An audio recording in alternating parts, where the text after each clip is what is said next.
많은 분들이 이 불면증 때문에 고민을 하십니다. 잠을 자려고 하면 잠이 안 와요. 막상 깨어 있어야 할 때는 졸립고 낮과 밤이 뒤바뀐 생활을 하는 거죠. 낮에 업무 능률이 생기지 않아서 졸음을 참기 위해서 커피를 많이 마시고 정작 집에 와서 잠을 자려고 하면 눈이 말똥말똥한 거죠. 하루하루 말라간 듯한 불면증, 수면제 없이도 해결하는 방법이 있습니다. 제가 알려드리는 5가지만 따라해 보셔도 밤에 잘 주무실 수 있을 겁니다. 불면의 밤, 특히 다음날 중요한 일이 있는데 잠이 안 오면 정말 괴롭죠. 불면으로 고생하는 분들은 숫자를 헤아리기 어려울 정도로 많습니다. 그 중에서 아주 전형적인 불면증 사례를 말씀드릴게요. 30대 중반의 직장 여성분이었어요. 잠을 이루기 너무 힘들고 어렵게 잠이 들면 중간중간에 자꾸 깬다고 했습니다. 근무 시간에는 항상 잠이 부족하고 멍한 상태여서 퇴근한 다음에 저녁을 먹고 나면 잠이 쏟아진다고 했습니다. 막상 잘 시간이 돼서 씻고 침대에 누우면 말똥말똥해지고 다음날 해야 될 일들이 머릿속에 떠오른다고 했어요. 이렇게 뒤척거리다가 겨우 잠들면 몇 시간도 안 돼서 다시 깨는 현상이 오랜 기간 반복됐다고 합니다. 다음날 아침 잠자리에서 일어나기가 너무 힘들고 겨우겨우 출근해서 하루 종일 버티기 위해서는 커피를 4-5잔 이상 마시는 날이 많았다고 합니다. 이렇게 악순환이 계속 반복되다 보니까 우울해지고 불안감도 높아지고 일상생활이 많이 힘들다고 하시더라고요. 단순히 하루 이틀 잠이 안 온다고 해서 불면증은 아닙니다. 우선 불면증의 특징을 설명드려 보겠습니다. 수면의 구조를 보면 잠드는 거, 임면이라고 하죠. 그리고 수면의 유지가 있습니다. 그러니까 불면증은 임면 또는 수면 유지에 문제가 생기는 건데, 먼저 임면이 문제인 경우인데, 선생님 잠들기가 너무 어려워요. TV 보면서 거실에서는 비실비실 졸아요. 그래서 자려고 침대에 누우면 몇 시간씩 잠이 안 오고 새벽까지 못 자요 라고 말씀하시는 분들이 참 많습니다. 또 다른 사례는 수면 유지에 문제가 있는 경우인데요. 자다가 중간에 자꾸 깨요. 다시 잠을 자려고 해도 1시간 이상 걸려서 하루가 너무 힘들어요 라고 말씀하시는 분들도 있습니다. 그런데 불면증을 갖고 있는 분들에게는 중요한 특징이 있습니다. 잠에 대한 강박적인 생각입니다. 오늘 못 자면 어쩌지? 잘 자야 되는데, 이런 생각들이죠. 잠과 관련된 우리말 표현이 특이해요. 잠이 온다라고 하잖아요. 그런데 영어로는 그런 표현이 없습니다. 내가 졸립다, I am sleepy라고 하지 sleep is coming이라고 하지 않잖아요. 잠이 온다, 이 표현에 한번 주목을 해봅시다. 잠이 주어이지 내가 주어가 아닙니다. 수면은 자동 시스템이라는 거죠. 잠은 때가 되고 적절한 조건이 주어졌을 때 저절로 오는 거지 내가 자야지 한다고 해서 오는 게 아닙니다. 내가 배고파야지 하고 마음 먹는다고 해서 지금 당장 배고플 수는 없잖아요. 오늘 못 자면 어쩌지? 이런 생각은 불면에 대한 두려움으로 이어집니다. 그래서 더 잠을 못 자게 만드는 원인이 됩니다. 그리고 병원에 오시던 많은 분들이 하신 이야기가 있어요. 잠을 못 자서 큰일이다. 그런데 아무리 생각해도 그 이유를 모르겠다. 그런데 찬찬히 찾아보면 의외로 쉬운 곳에서 요인들이 발견되곤 합니다. 수면 환경, 침실 환경의 문제, 특히 온도, 습도 아주 중요합니다. 이불만 바꿨는데 불면증이 개선되는 경우도 있어요. 불면증이 생기는 원인은 다양합니다. 크게 4가지 정도로 요약해 볼 수가 있어요. 첫 번째는 정신의학적 질환이 동반되는 경우입니다. 우울증이나 불안장애, 조울증과 같은 병에 의해서 불면이란 증상이 나타나는 경우죠. 이럴 때 불면에만 초점을 맞춰서는 안 됩니다. 불면을 일으키는 원인 질환을 제대로 치료해야 되는 거죠. 두 번째는 신체장애나 수면에 영향을 미치는 활동, 약물이 원인인 경우입니다. 허리 디스크 같은 병이 있을 경우에는 누울 때마다 통증이 오잖아요. 그러니까 잠을 방해할 수밖에 없습니다. 습관적인 카페인 과다 섭취도 불면에 상당히 큰 영향을 미칩니다. 그리고 갱년기나 폐경기 같은 호르몬 변화에 의한 불면도 아주 흔하게 나타나는 현상입니다. 또 다른 경우는 너무 몸을 안 움직이거나 반대로 과도한 운동같이 몸을 너무 많이 쓴 경우에도 불면이 존재할 수 있죠. 세 번째는 스트레스나 일상생활에 큰 변화가 생겼을 때입니다. 안 좋은 일, 걱정거리가 있어도 불면이 오지만 좋은 일도 원인이 될 수가 있습니다. 소풍 앞둔 학생이 전날 잠을 못 자는 경우가 여기에 해당되죠. 급성 스트레스가 짧게 지나가는 경우라면 불면도 지나가는 현상일 뿐입니다. 문제는 만성 스트레스가 지속될 경우입니다. 수면 환경에 변화가 생기는 것도 큰 영향을 미칩니다. 시차가 바뀌는 곳으로 여행을 간다든가 또는 집을 벗어나서 잠자리가 바뀐 곳에 가서 잔다든가 하는 그런 경우겠죠. 네 번째는 앞서 언급드린 세 가지 원인에 전혀 해당되지 않는 경우입니다.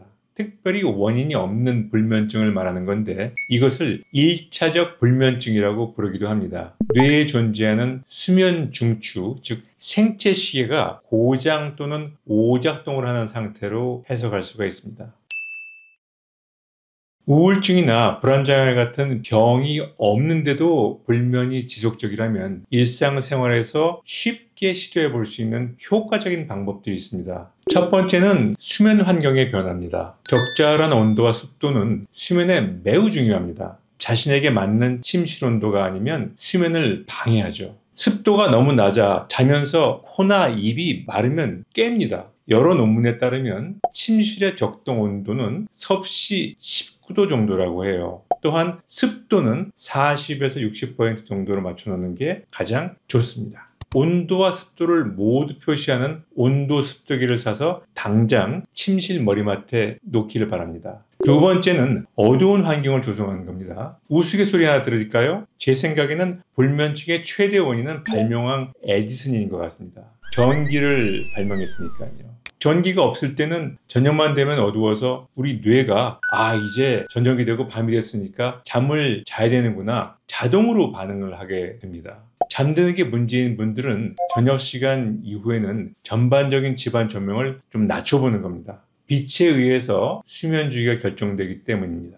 새벽에 깨시는 분들은 암막 커튼을 고려해 봐야 됩니다. 세 번째로는 생활 습관의 변화입니다. 일정한 시간에 자고 일어나기. 너무 당연한 이야기죠. 그런데 여기에서 더 중요한 것은 기상 시간을 일정하게 하는 것이 가장 중요합니다. 이걸 1, 2주일 이상 유지하시면 잠드는 시간은 여기에 따라서 맞춰주게 됩니다. 주말이나 쉬는 날이라고 해서 점심때까지 자는 것은 피해야 한다는 이야기죠. 다음에는 낮잠입니다. 많은 분들이 밤에 잘 자려면 낮잠을 자면 안 된다고 오해를 하세요. 낮잠 자도 됩니다. 하지만 30분 이내로 하세요. 기억하실 건 낮잠이 아니라 낮에 몇 시간씩 잠을 자버리면 안 된다는 겁니다.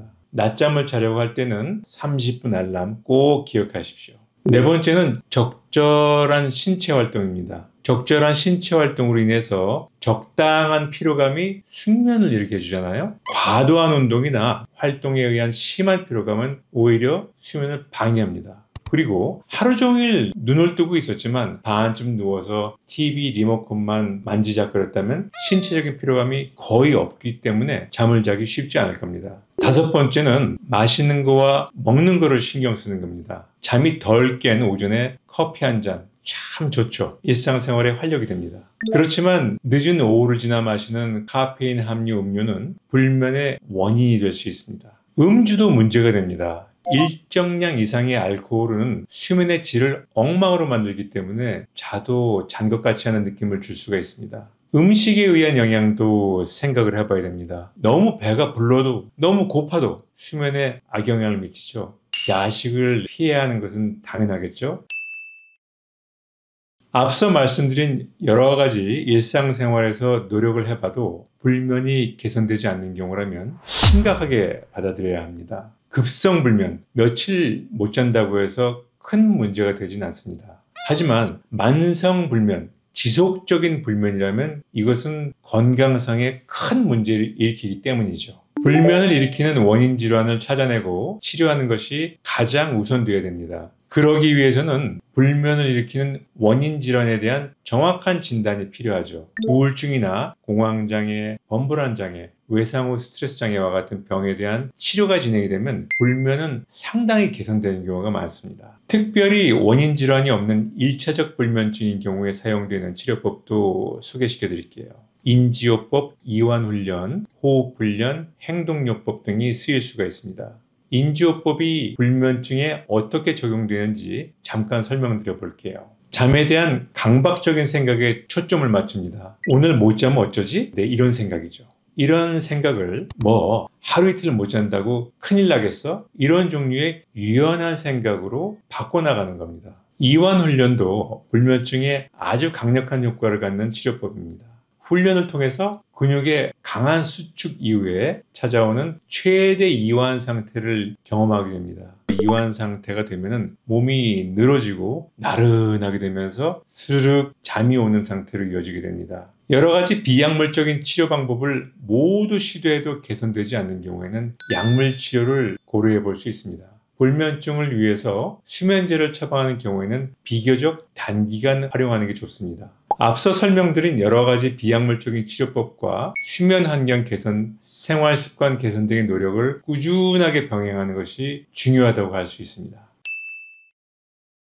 오늘은 많은 분들이 겪고 계시는 불면증에 대해서 말씀을 드렸습니다. 우리가 잠을 자는 이유는 잠 자체가 목적이 아니라 다음날 일상생활을 잘하기 위해서잖아요. 만약에 여러분들이 지금 입면이나 수면 유지에 약간의 문제가 있더라도 다음날 생활하시는데 큰 지장이 없다면 불면에 대해서는 너무 걱정하지 않으셔도 됩니다. 그리고 강박적인 생각은 오히려 잠을 달아나게 만드니 피해야 될 생각이겠죠. 그리고 앞서 설명드린 것처럼 수면 환경의 변화, 적절한 신체 활동 이런 것들이 좋은 수면을 위해서 중요하다는 것을 잊지 않으셨으면 좋겠습니다. 비슷한 상황을 겪고 계신 분들이 계시다면 댓글로 경험을 나눠주시기 바랍니다. 영상이 도움이 되셨다면 구독, 좋아요 부탁드리겠고요. 오늘도 여러분의 평안한 하루를 기원합니다. 닥터위의 마음쉼터 유상원장이었습니다. 감사합니다.